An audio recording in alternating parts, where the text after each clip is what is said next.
Hello everyone, good morning. সবাই কেমন আছো? আমি শুভ্রা, আমার নতুন একটি ব্লগে তোমাদের ওয়েলকাম। তো দেখো, আজকে ব্লগটা তো আমি সকালেই শুরু করেছি। তো দেখো, সকাল সকাল রান্না বসিয়ে দিয়েছি। তো এদিকে দেখো ভাতও বসিয়ে দিয়েছি, আর এদিকে কাঁকরোলও কাটা হয়ে গেছে। তো নুন হলুদ মাখিয়ে রেখে দিয়েছি। তো আজকে হচ্ছে, তোমরা আগের ব্লগই শুনেছো যে মায়ের অপারেশন হয়ে গেছে। তো আজকে 4 দিন হয়েও গেছে। তো আজকে মাকে ডিসচার্জ করে দেবে। তো মাকে ওই জন্য আনতে যাব। তো সকাল সকাল রান্না বসিয়ে দিয়েছি, কারণ 10টার মধ্যে ওখানে যেতে হবে। তো মায়ের 11টার মধ্যে ওখান থেকে ছুটি হয়ে যাবে। তো বাড়ি নিয়ে চলে আসবো। তো ওই জন্য সকাল সকাল রান্নাও বসিয়ে নিয়েছি। ওদিকে সব সবজি দিয়ে এমনি পাতলা করে মাছ দিয়ে ঝোল করব, আর ওই কাঁকরোল ভাজা করবো, আর ভাত, আর ওই যে সজনে শাক ভাজা হবে। তো এদিকে দেখো বাপি বাজার থেকে সবজিও সব নিয়ে এসেছে, আর মাছও নিয়ে এসেছে। আর আমার ভাতও এদিকে হয়ে গেছে।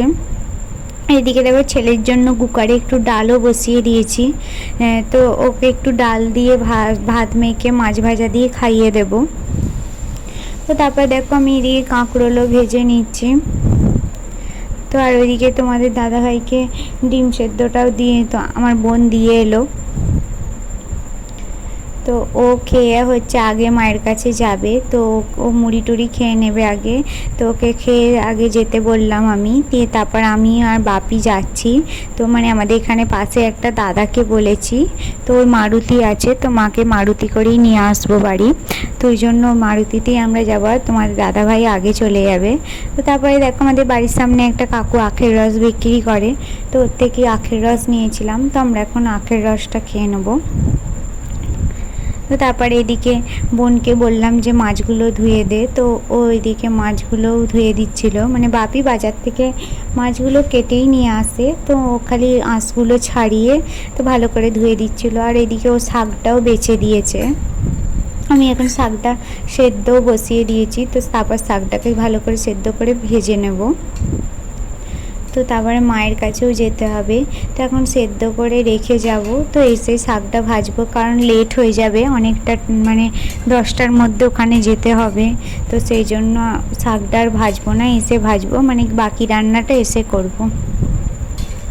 তো মাছও এসে ভাজবো, ঝোলের সবজিগুলো সেদ্ধ হয়ে গেছে। তো এসে ঝোলে তারপর দিয়ে মাছটা ভেজে দিয়ে দেবো। তো তারপরে দেখো ছেলেকে এদিকে কলা খাইয়ে জল টল খাইয়ে ওকে ঘুম পাড়িয়ে দিয়েছি। তো বোনের কাছেই থাকবে, কারণ আমি বাপি আমাদের দাদাভাই 3জনেই আমরা চলে যাব তো মাকে আনতে। তো সেই জন্য ও যেহেতু একা ওকে সামলাতে পারবে না, তো ওকে ওই জন্য এমনি ওই সময়টা ঘুমোয়, তো ওকে ঘুম পাড়িয়ে দিয়েছিলাম। তো তারপর দেখো রেডিও হয়ে গেছি, আর আমাদের যে দাদার গাড়িতে যাব, তো আমরা বেরিয়েও পড়েছি। আমি আর বাপি হচ্ছে মারুতিতে যাচ্ছি, আর তোমাদের দাদাভাই আগিয়ে গেছে।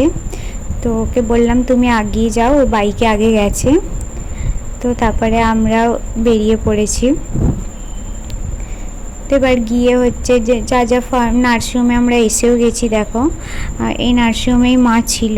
তো মায়ের ডিসচার্জ হয়েও গেছে, যা ফর্মালিটিস ছিল তো সব সাইন ফাইন করতে হবে। তো ওই সব করে এবার মায়ের সব যেসব ডক্টর ওষুধ লিখেছে, ইঞ্জেকশন লিখেছে, মায়ের এখন বাড়িতে হচ্ছে ইঞ্জেকশন চলবে 5 দিন, 2টো করে রোজের ইঞ্জেকশান আছে।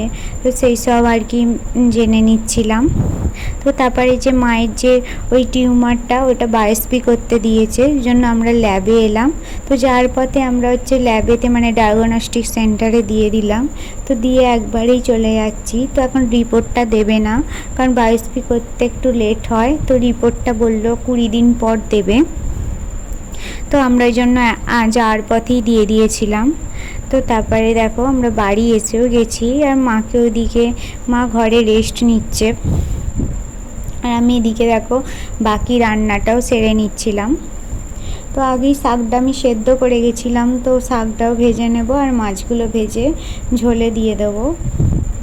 তো মায়ের হচ্ছে মাছ ভাজাই রাখবো, আর বাপিও মাছ ভাজা খাবে, আর আমার ছেলেও মাছ ভাজা খাবে।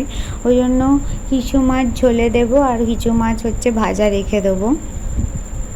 তো তারপরে দেখো মায়ের মাথাটাও ধুইয়ে দিচ্ছিল মেজমা, মানে মায়ের এখন পুরো মাথা দিয়ে স্নান করা যাবে না, যেহেতু মানে সেলাই আছে, টিচ করা আছে, তো ওই জন্য তো মায়ের মাথাও ধুইয়ে দিল এদিকে। আর আমি এদিকে সব ভাজা রান্নাও করে নিলাম, মাছটাও ভেজে নিচ্ছিলাম।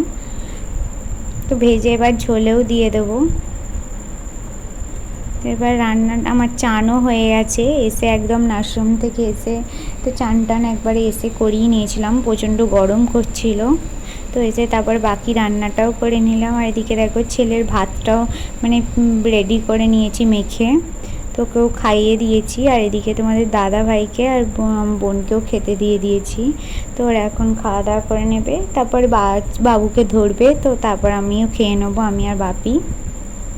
তো মায়েরও খাওয়া হয়ে গেছে, মাকে আগে ভাত দিয়ে দিয়েছিলাম। তো মায়ের তারপরে দেখো তোমাদের দাদাভাই হচ্ছে বিকালে বাড়ি চলে গেছে। তো এখন রাতের দিকে দেখো আমি একটু আলু সেদ্ধ বসাবো। আলুটাকে কেটে আমি ছাড়িয়ে নিয়েছি, তো এখন ভালো করে ধুয়ে এবার বসিয়ে দেবো সেদ্ধ। তো রাতে হচ্ছে ভাত আছে, আর ভালো লাগছে না কিছু করতে, তো আমি ভাতই আলু সেদ্ধ করে নিই একটু গরম, আর একটু ডিম ভাজা করে নেব, দিয়ে রাত্রিরে ভাতই খেয়ে নেবো।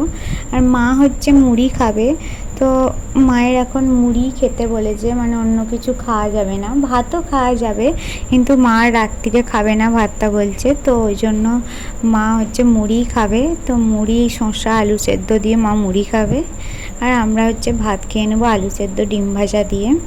তো আলুটা এদিকে সেদ্ধও বসিয়ে দিয়েছি, আর ডিমটাও ভেজে নেব। তো চলো, তো ভিডিওটা কেমন লাগলো সবাই কমেন্ট করে জানিও, আর ভিডিওটা যদি ভালো লাগে তো একটা লাইক করো, আর যারা আমার চ্যানেলটাকে সাবস্ক্রাইব করোনি তারা সাবস্ক্রাইব করে দিও। দেখা হবে নেক্সট ব্লগে, সবাই সুস্থ থেকো, ভালো থেকো। তো দেখো তারপর আমি ডিমটাও গুলে নিচ্ছিলাম, তো আলুটাও মেখে রেডি করে রেখে দেব। তো তারপর ছেলেকে খাইয়ে দেব, তো ওকে খাইয়ে দিয়ে তারপর মাকেও খেতে দিয়ে দেবো, কারণ মাকে 9টা সাড়ে 9টার মধ্যেই রাতের খাবারটা আগে দিয়ে দেবো। তো মাকেও খেতে দিয়ে দিয়েছি। এদিকে দেখো আলু সেদ্ধ শসা আর একটু মুড়ি, আর এদিকে ছেলেকেও খাইয়ে নেব, তো তারপর আমরা খাওয়া দাওয়া করবো। তো চলো, দেখা হবে নেক্সট ব্লগে, টাটা। তো এখন দেখো 10টা বেজেও গেছে। তো এদিকে দেখো মিষ্টিও নিয়ে এসেছিলো, তো এখন একটু গরম রসগোল্লা ছিল, তো একটু খেয়ে নিলাম। মা যেহেতু এখন মিষ্টি খাবে না, মাকে ওই জন্য বলছিলাম একটুখানি নাও না, বললো না নেবো না। তো চলো টাটা, দেখা হবে নেক্সট ব্লগে।